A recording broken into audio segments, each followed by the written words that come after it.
Alright, so here we are. I got the last piece, big crucial piece for the car to get done. This is the adapter I'm gonna have to use. Because like I said before, I was using the CRV transmission and I'm using a wagon drive shaft right there. And the problem is the bolt patterns aren't the same. And we had this piece made. And this guy just goes right on there. It's still has like the centric piece right here, like it fits perfectly into the whatever you want to call this transaxle, I guess. But yeah, it fits perfect, like super tight, doesn't wiggle or anything. The bolt holes line up perfectly on this thing. Then again on this side it has this little indent because it's centric, it's centrically centered. I don't know how the hell you call it, but it's just how drive shafts are. I ain't a pro at this, but yeah, man. Well, there's that, and I'm really happy I got this. This is what I was waiting on, and now I could put this on, fill up my tranny. I believe I still have to put fluid in the rear diff, and just make sure everything's tight. But I think I could actually drive my car under front-wheel drive power until I get the drive shaft shortened for this, because the whole everything. I don't know if it could be the wheelbase of the car, it could be the fact that I'm using all these mix match parts, but the drive shaft ain't the right length. I wasn't expecting it to be ever the right length, but yeah, I gotta get it shortened, balanced, yada yada. I'll probably take some measurements while I'm down there, and yeah, but I'm gonna still enjoy driving it under its own power until this gets done, which shouldn't take too long. I just need money to pay for the drive shaft to get balanced. So, gotta wait for payday, then that'll get done. But I'm gonna go ahead and throw this on. Alright, so I got the transfer case, or whatever you want to call it, on the tranny, bolted up to it. Fill the tranny with fluid or oil, which it surprisingly takes quite a bit for a Honda Trans, but yep, I got that in. So next thing, I'm gonna go take it for a quick drive and see how it does. Alright, so I ended up going for a test drive, and I was driving around just in front-wheel drive, and everything seemed pretty good. Nothing funny was going on. I didn't really get to record anything, so I decided to bust out the laptop and try to turn up the boost on it, because I only put ended up being, I was hitting 9 to 10 pounds. So I was trying to get the boost by going, so I get the boost up a bit higher. And I pulled over to the side of the road. I was messing with the tune, and I don't know, but it basically it was idling and it just shut off out of nowhere, just like a harsh clunk. Then when I went to turn it back over, it sounded like basically how it would sound if you snap a timing belt. But the timing belt was still on. When I checked under the hood, I ended up taking the distributor cap off, and when you turn it over, the timing belt, the cam sprocket all turned, but the distributor or the rotor wouldn't turn. So kind of assumed the camshaft might have broken. I've had one of my buddies with, I think it was his Crowers. He broke his intake cam on his H22, and he had the same problem go down. So I had to tow it back here, and then I pulled apart the head. So here's pretty much what I found. Here I am again, working on the Civic once more, and this time was because of the number 2 journal wiping out on the cam, and the camshaft seized. It seized like so suddenly, it sheared the woodruff key on the cam sprocket. So pretty upsetting, because this was my built head, I guess, you know, full valve spring, or the valve spring kit with valves from SuperTech. My Bisimoto 2.4 cam was in there, and it's not cheap. But yeah, so I got a stock head to replace this. So I was gonna replace it. I pulled the head off, and I end up finding more crap, of course. You know, you can't catch a break with this car. So if you can see, I might have to turn on the light because it is so small. Right there, you can kind of see it. There's a tiny hairline crack, and it's going down to maybe 1/4 of an inch into the sleeve. So it's not horrible as of now. Like, the head gasket isn't blown, but that's gonna break. So that's pretty much a ticking time bomb. In any normal circumstance, I guess I wouldn't consider this, but I'm gonna throw the fucking the head on it, turn up the boost, and see how long it holds. You always try to do things right, but crap always tends to break, and I just broke the last motor that was in here. That I got 100 some miles, and this one is the same, more or less. You know, it's around 100 some miles, and the sleeve breaks on 10 pounds, and it's on 17 degrees of timing. And it's not like it's like super rich or super lean. It's like, I believe, at a 0.78 air fuel ratio on the lambda gauge, or lambada, however you want to pronounce it. So I don't know. I just got a shit block, I guess. This is a pretty shitty situation, and really over the single cam. I really want to get it out of this car. I really do. I absolutely hate this car at this point because how much crap I've broken, mainly the engine, and before that was D-series trannies, just breaking all the damn time. It used to be such a great, reliable car, but I don't know, there's a fine breaking point, but I don't understand why this still happened on 10 pounds. It's just one of the shit motors, I guess. So I'm gonna clean up the surface, throw the new gasket, throw the head on it, torque it down, you know, just get everything back together, clean this junk off, just because there's a bunch of dirt from it sitting. You know, get the drive shaft in and drive it and see how long it lasts. You know, kind of curious, but I'm not gonna give my hopes up. So we'll see.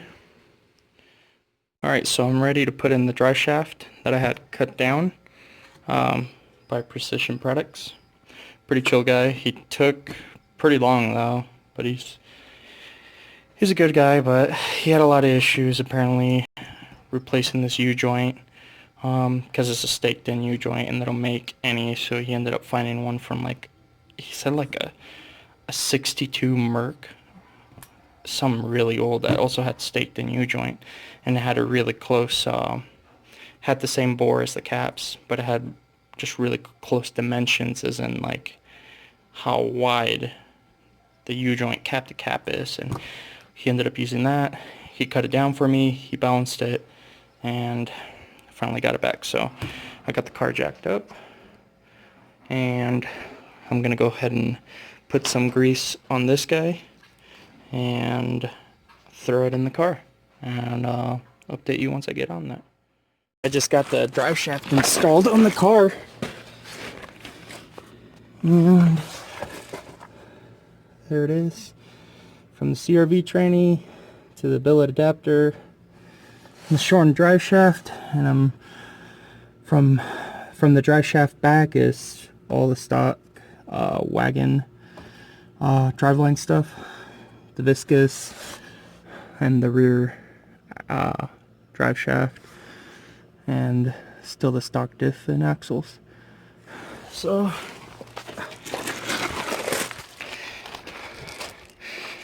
this is just, I just can't get over this part.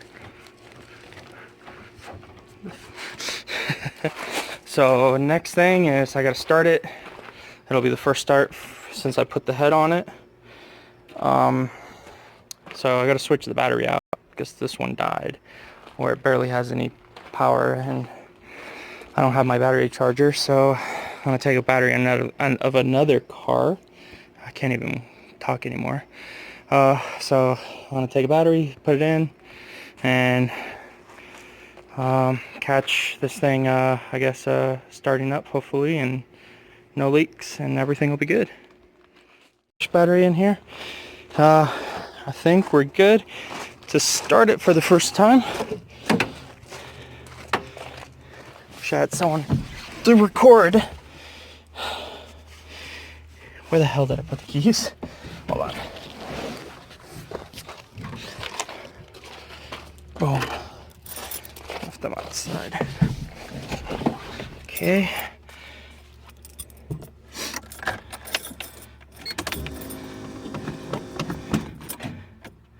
Of course that would happen. Alright, so you take attempt number 2.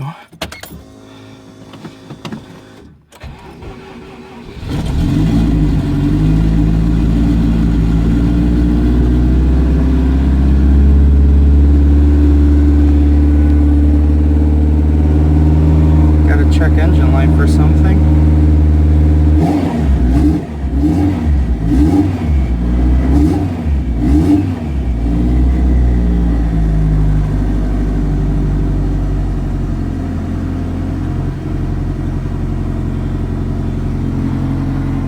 Let's go check for leaks.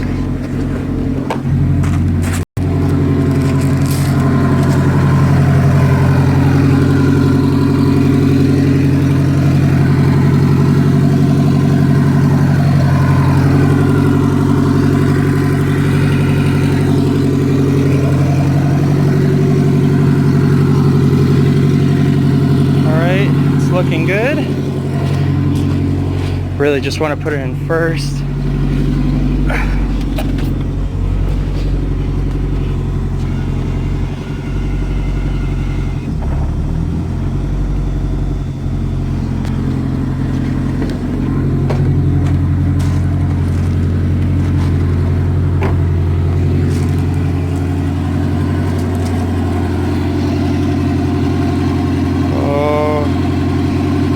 This took way too long.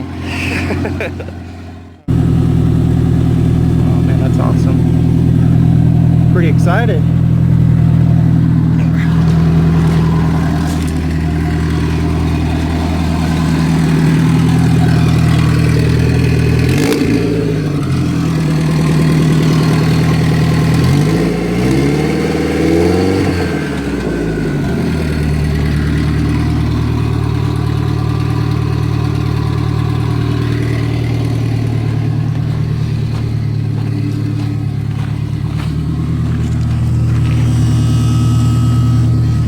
All right, I think I might get it put down on the ground after I torque that drive shaft and see if I can get it for a test drive. I just can't be too obnoxious because I don't have any registration nor insurance on the car, so gotta take it easy. But I'll get it dropped down first and we'll go for a drive hopefully.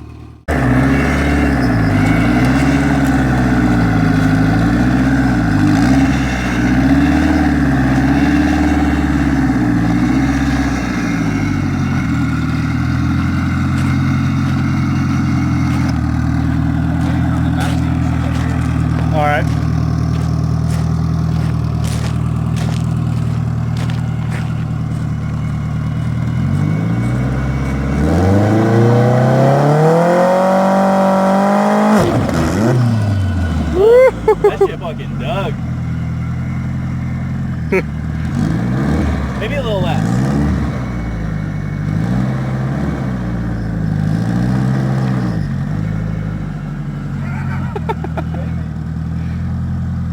Now all it did was dig straight down. Did you break it?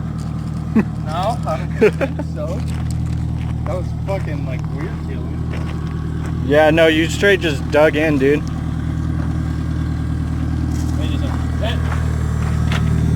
Go down there.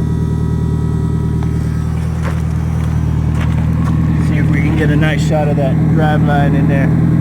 Not really. It's all dark. Nice shot of that ass. Yeah. Oh no. Front axle again. Broke it? It looks like, yeah. It looks like it's twisted. You don't need the front ones, dude. Just make it rear wheel drive. Be okay. Take out the front ones. Dude, that one keeps fucking up. So I gotta replace that axle, I guess, again. Awesome. Good job. Good job. I had a bit of a problem with the car. And when I took off, what happened is the axle overextended itself out of that cup. And I went to the parts store. I picked up a new DC axle, which is what was currently running. And when I install it in the car, it's on the border of hyperextending. And so I think when I launched, there's enough engine movement, just enough to this guy to pull out of that cup. So then I found this other axle, which is out of the CRV, and has the same inner cup, but the outer cup is different, larger spline count.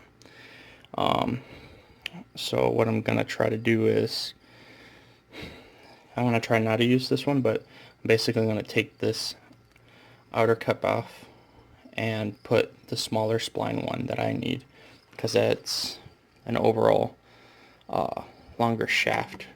The mid shaft is an inch and a half, because I believe this is what 23 3/4 compressed, and that's a 22.18 compressed length. So I think that'll be hopefully just right. But yeah, I'm gonna take off, just pull back the boot, get this guy off, and try to switch it out with one of the other used axles I have, or maybe the one that popped, you know. But I've noticed, because this is not a reman, it's a brand new AutoZone axle. AutoZone has their own casting for the axles, so they won't interchange with factory Hondas. But I think I have a new DC axle that got screwed up in some sort of way, and I could take this hopefully from it. If not, I'm just gonna have to use this one. But yeah, we'll see what happens. So I'm gonna take it apart and see what I could do. Figured out an axle combination. Took me a little bit. Pulled out all the axles I had to take apart a couple, just more axles, more cups, more axles, just shit. There's just grease everywhere. But what ended up working was I used 97 Honda CRV axle, but the issue being is the inner cup is 27 spline, and the outer should be a 26, and on the CRV it is a 28.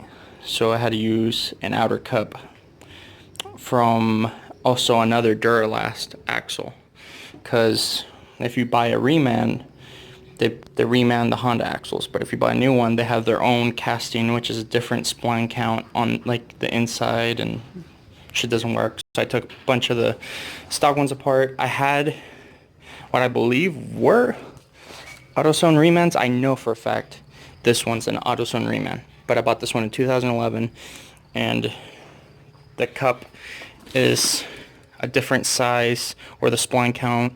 So between 2011 to now, they have revised or redone their castings. It's different, so you got to get two new ones, and kind of a shame.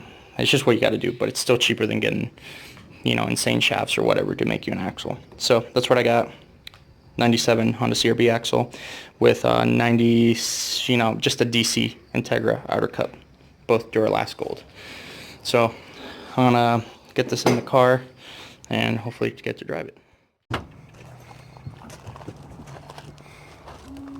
There you go.